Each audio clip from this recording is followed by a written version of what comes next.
Want to be featured on the Rock Metal Podcast just like all the other great bands you've heard up to this point? Go ahead and hit me up, therockmetalpodcast@gmail.com. Let me know. Let's work out the deets. The Rock Metal Podcast, episode 29 with Death Is The Navigator.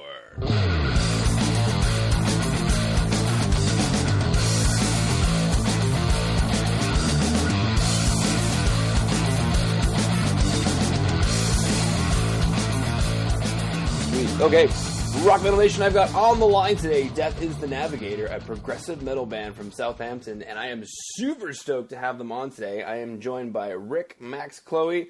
Guys, welcome to the show. Hey! Yay! And Tom as well. And Tom. You forgot Tom. Tom, can't forget Tom. Does that happen a lot, Tom? All right, cool. Why don't you guys tell Rock Metal Nation a bit about yourselves, maybe what inspired you to get into music? Well, I founded the band in about late 2012. No, sorry, it wasn't 2012. It would have been 2013, I think, yeah. Basically, I started off in a local band who were interested in noise punk, and I kind of joined them, and I had no idea what sort of music they were doing, and I just realised it really wasn't for me. So I started posting ads for people to join a metal band that I wanted to put together, and that's pretty much how we all sort of started. I think we were the next ones along, me and Rick, on the same day. Yeah, that's right. Yeah. And we came along for a practice. There was like one other guy that was supposed to come along. That's right, and he didn't show up. So, but okay. Yeah, and then after that, Max came in. It was a couple of months later. Yeah. And then it just kind of clicked from there, really, for us. I think we sort of practiced like twice a week to start with, and it just kind of picked up really quickly. Yeah, just jamming. And yeah, it just went from there, really. And we've had a couple of changes, like on bass and things like that. Yeah. But yeah, it's just got better and better each time. Yeah. Yeah, we've finally found a good solid bass player now. Unfortunately, he's not here today, but Pete, Peter Shipolsky, he's a great bass player. Awesome. Yeah. Bass player. He's amazing. Very cool. See, one of my next questions is how you guys found each other. It just sounds like putting up like classified ads. Was there any other story behind that? Not really. It was just posting on some well-known websites. Yeah. joinmyband.com. Yeah. Everyone in the band was from Join My Band. Yeah. No one knew anyone. No one knew anyone, and it seems like we're a pretty tight-knit family, and it just seems to really click and work well together. Yeah, now you guys sound like you've known each other for ages. But we haven't. That's the awesomeness. That's the thing, and it is very just natural. I think we kind of, I don't know how we got that lucky to kind of find the right people, especially just from fishing around on the internet for connections and stuff, and it just seemed to work out really well. And we've all been playing in bands for years, so we all know what it's like, and we've all got history of playing in different bands, so maybe that helped us kind of just progress into it a bit easier. But yeah, it seems to really work, and we just kind of get on most of the time really well. Apart from when I'm acting like an idiot. It's about having fun. Yeah. If you're not having fun doing what you're doing, what's the point? So that's kind of primary in the band experience. The music always comes first, and we give it all that we've got. I dig it. What inspired the name Death Is The Navigator? That's a good question. Okay, that's a good question. When the band was put together, it had a name, a sort of historical name. Yeah, I think we initially called ourselves Praetorian, that kind of thing. It just didn't quite fit. Yeah, and the online identity was an issue because there were so many other bands with that name, even a French hip hop band. Yeah. So it was really hard, and where the internet's so important these days, finding them. You really need to have a unique identity, starting with the name. Yeah. And I used to keep, just for my own entertainment, a list of possible band names. I would just hear something, like on the news or read something. And so I had this massive list of names, and I just started chucking them out. And the one that stuck was Death Is The Navigator, which comes from a book written by William S. Burroughs and Brian Geisen. called The Third Mind, which came out in 1977. And I just, wrote that down in the back of my book, and I just chucked it out there, and it sort of, everyone seems to sort of like it, and there's no other band with that name, so that's good. And it just ticked all the boxes, really. We went through quite a few random ones, didn't we? But that one seems to really just stick above all the others. Yeah, and we already had a sense of this sort of idea of a progressive band already, and so this name sort of fit with the direction that we'd already started moving in terms of the songs we were writing and the kind of ideas that were going about. And so that name sort of stuck. Yeah. And I think metal bands especially, they sort of transcend the actual words in the name of the band pretty quickly, so it doesn't really mean anything. No. And so that's how it came about. Yeah. Very cool. Yeah, one of my next questions was, what it's like when you guys get together to write songs, and part of that I was curious if the songs changed because the band name changed at all. Not really. I mean, we had some pretty crazy songs back at the very beginning of the, we had these demos, just guitar tracks, and it was quite clear that it was very sort of progressive. Yeah. Right from the get-go, really. Yeah, we had another guitarist previously, and he wrote these crazy songs. Yeah. Yeah. They were. Crazy's one word. It's insane. Yeah, so we tried working with those for a bit, and that sort of set the sort of trajectory going, a bit of direction.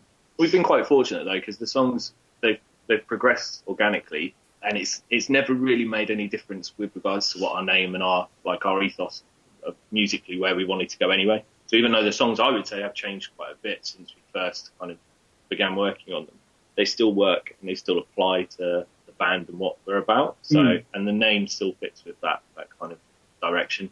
We've not had a big, massive change that all of a sudden none of the songs or the name of the band or anything like that is made. I think been out of date, sort of thing. Yeah, I think it's been a natural progression with the songs. Obviously, they start off a bit sort of raw sounding, and it's like, how are we going to take it? Which direction we're going to take it in? But I think since Max joined the band, it's really sort of seen a new dimension to the music. Heavily inspired by bands like Tool. So it's been huge steps in a short amount of time. Very cool. And when you guys start writing, what is the creative process like? Usually I start out by doing most of the guitar stuff. So we usually write the guitar parts on the songs first. And for most of it, it's like we either recycle old riffs that we've had from, before I joined the band, there was still some stuff left on our SoundClouds and things like that. So I try and put some stuff together with those, or just come up with some new stuff. Sometimes I write together with Chloe at the same time, so we both kind of have a bit of input on that, and then we send it around to everyone else and say, do you like it, or do you want to change anything? And then if they don't like it, we then go back and redo it. So since I've joined, I've been, as Chloe was saying, I like Tool a lot, so a lot of my stuff, I guess, sounds like them in a way. So we kind of have a lot of odd time stuff going on, polyrhythmic stuff being introduced, and I think Richard hates me for it sometimes, but no, it's fine. It's a challenge, It's like one good thing about this band is that it is really tough, and the level of musicianship is really high. So you kind of have to sort of you have to up your game. You've got to up your game really to sort of stay. You can't half-ass it. No, not really. Because it just sounds terrible. If you miss one beat, it all goes. Yeah. So then Max will send around, his arrangements and various riffs in a structure, and then I'll listen to get a feel for the basic rhythms, and feel's quite important, and groove. And then the bassist will come in with the bass line and sort of jam it out a bit, and then I'll try and sort of match a little bit the bass, match a little bit the rhythm guitar, and so it all starts coming together and sounding sort of cohesive, I guess. Yeah. And then while that's happening, the work on the vocals. Yeah, that's kind of going on bit, continuously as well. Yeah, it's easier. I find it. I know it's kind of most people do one or the other. Really, you write the vocals first and apply music to it, or vice versa. And I'm definitely more adding the vocals on at the end, because I think by the time everybody's put their soul and their perspective into the song, and I've sat and listened to them play it, so many times that you kind of get a feel for what the lyrics should be about and the way that the song flows, and when heavy bits and sort of clear vocals and all that sort of stuff. It's easier to apply it to a more polished song at the end, I find anyway. Yeah. Yeah, Max's demos, just guitar, are so polished to begin with. I'm like, oh, great. Setting the standards from the beginning of the song. It just makes it easier for everyone else to play over it if they're, if I record them as best we can at the start, and then, then it turns out better in the end. And then when we all get in the room and, just jam it out, it just all comes together. Yeah, it's definitely, it makes it quicker. Yeah. Very cool. All right, let's listen to Setting the Standard on the first track, Heliognosis.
Download the sun. Upload our knowledge. Now is my one. Entire collective. Just waiting to learn. Synapses firing. Feeling the burn. The way of knowledge is real. The screams of an action is shown. Collection of hatred. It's not so obvious. No wires are open. Forever cursed. No water will quench me. Of my digital thirst. Echo is growing out. It was destined to fall. A million voices calling from your burial. The banners are falling. All the wax has been loose. The feeling of dropping. I am wearing the loose.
to say. I burn into the light, you learn the rest of me. I burn into the light, you burn the rest of me. I burn into the light, you burn the rest of me. I burn into the light. The wires will help me. Forever cursed. The water will quench me. Of my digital thirst. I reach into the sky. Reach for the flaming star. The mixture of light and dark. Travel to blood. Echoes will learn. It was destined to fall. A million voices calling from your very world.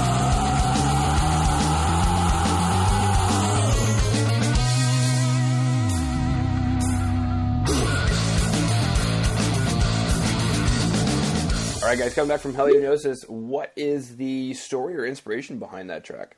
So vocally, for when I was writing it, we kind of set a name to it, really, and an idea of just a kind of absorbing energy and information from the, well, not from the sun, but just which is like a couple of the lyrics in that song. But that's kind of what it developed into, almost, I guess. But it was almost just information as an energy, and knowledge as an energy. And I've kind of warped that and made it into this weird thing of almost, it's a mix between like the old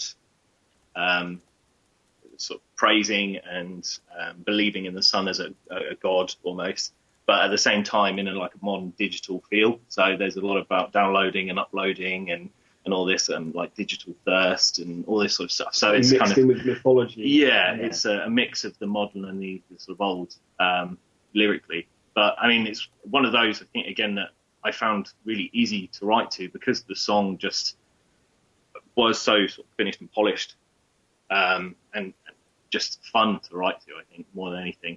Like Rick says, it's all about having fun, and that's kind of the main idea around the song was, I mean, there's a couple of lines in there about like just kind of hark back to the old side of things about Icarus and flying too close to the sun, and being burnt, but it's almost about, you know, being burnt by too much knowledge or the kind of burden of knowledge. So it works on a couple of levels, hopefully, anyway.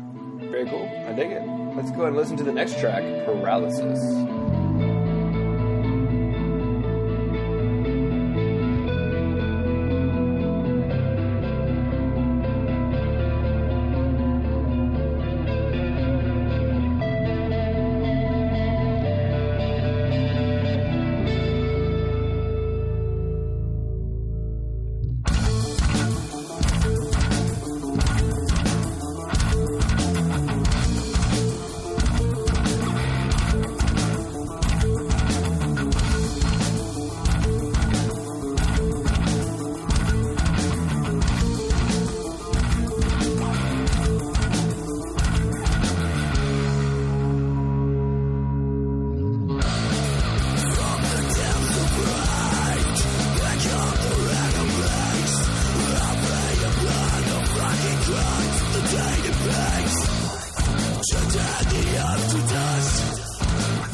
Okay, coming back from Paralysis, same question. What is, I guess, the story behind Paralysis or the inspiration behind Paralysis? Well, I originally wrote the song about a very strange real-life experience that happened to me. It was actually when I went upstairs to bed late one night. I was tucked up in bed, and Rick, don't laugh. And basically, Good night. it was like kind of like some sort of sleep paralysis that I had, where I actually saw some kind of being walk into my room, very dark, black, tall, shadowy figure that didn't look quite human either, just staring down at me. And I thought, this is really weird. And it was strange because it was right after that. That's when I wrote the song, and it's got some. I find it quite eerie sort of rhythms. I don't know how the rest of my band feels, but I wrote the riffs kind of like from an eerie sort of standpoint of view, because it really shocked me to my core when that happened to me. So for me, it's more personal, but Tom, it's probably slightly different. Yeah, I kind of when I was writing the lyrics, it was similar to Chloe in that I took a personal thing that was going on at that point, and my brother had signed up to the army, and so I wanted to write something about those experiences, I guess, of being abroad or fighting and war and things like that. So I wanted to do something from the perspective of the soldier, but also keep the sort of core idea of this entity and the sort of the demon side of things that Chloe was experiencing before. So it kind of mixed the two in the song, and that kind of gave me the idea for finding the inner demon when you're on the battlefield, for example, and the sort of the lengths that you have to go to kind of survive in those situations, and how you really come to terms with those sort of things. So it's very much sort of humanizing that from that perspective, but also kind of still taking it to like this demonic sort of place. Yeah. So yeah, that's kind of the main sort of appreciation behind it. It's very much based on personal experiences, but also stuff that I had to kind of grapple, not being from direct experience. Demons and War. Demons and War. Demons and War. Song. I think we cover all things with that song. Yeah. Ticking the boxes on the list. All right, apparitions, good. Demons, good. All right. I actually saw a documentary several years ago on that whole thing, and but oddly enough, I've never met anybody who ever experienced it, so it's kind of interesting that I've actually met somebody now who has experienced sleep paralysis. Yeah. Yeah, it's scary. It's scary. I wouldn't doubt it. I mean, the riffs in that song kind of tell me it's scary, because when I first heard it, I was trying to follow it. Like, what's going on? I'm scared of this guitar riff. Yeah. All right, what exciting news do you guys have coming up for Rock Metal Nation? We've got a new release, which should be around the beginning of next year, so probably February, March time, and it will show a kind of quite a rapid development in terms of sound. So the tracks we've just listened to do have a sort of a slightly different feel, and we sort of feel like we've made a progression into something that's the Death Is The Navigator sound, but something that's a bit more sort of refined. Yeah. It's definitely more complex. And we're putting the sort of, we're recording that at the moment. And hopefully that'll be out at the beginning of next year. Yeah. The original EP was kind of a collection of our previous ideas, and it was like 3 separate songs almost put onto one EP, I kind of felt, which kind of covered over a lot of different areas that we were tackling and things that we worked on previously. Whereas this upcoming one, I feel, will definitely, like you say, is a lot more refined in where we want to go with it. Yeah. So there's a lot more thought behind one song leading into the next, having a similar sort of feel and sound to it. So hopefully it should be a bit more. We'll have better production on this one, because the tracks you've just heard were all recorded live. Yeah. So this time we're sort of taking a slightly a more probably orthodox approach to recording them, and that should be reflected in the production. Very cool. All right, so Rock Metal Nation, pay attention to a new release be coming around February or March of 2017, where you're going to hear a rapid development in sound, more complex, more thought going into the transitions of one song to the next, and I'm definitely excited about that. How can Rock Metal Nation stay in touch with you? Is there a website that they should go to? Yeah, well, the best place is deathisthenavigator.com. That's our main home page, and all of the links to our social media are available on that site as well. So we're on Facebook, Twitter, YouTube, Bandcamp. I think we've got about 9. Yeah, we've got quite a few. We've got about 9 social media accounts, and keeping on top of all of that is a challenge. So if you can go to deathisthenavigator.com to start with, that would be great. Yeah, that has all the freshest Death Is The Navigator news. If you want to see all the funny stuff, go to YouTube, because that's where we put all the funny stuff. We've got all the videos on the website as well. So. Yeah. All right, very cool. Rock Metal Nation, head over to www.deathisthenavigator.com. There you can see all the newest information that you need, and also as well, you've got all your links to Facebook, Twitter, YouTube, Bandcamp, about 9 social media sites in toto. So you've got all of your social media needs there if you want to keep in touch with Death Is The Navigator, especially if you enjoyed what you heard here today on the show. And guys, unless there's anything else you want to throw out there, I just wanted to thank you for coming onto the show and sharing your music with us. Oh, thank you. Thank you for having us. Yeah. Cheers, man.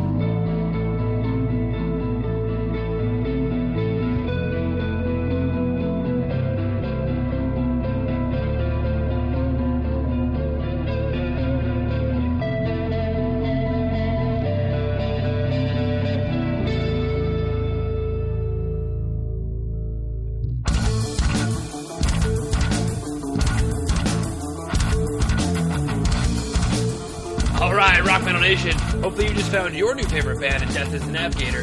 Big thanks again for them for coming on and sharing their music with us. Make sure to head over to www.therockmetalpodcast.ca to check out all the information from the show you just heard today. And until then, rock on, Rock Metal Nation.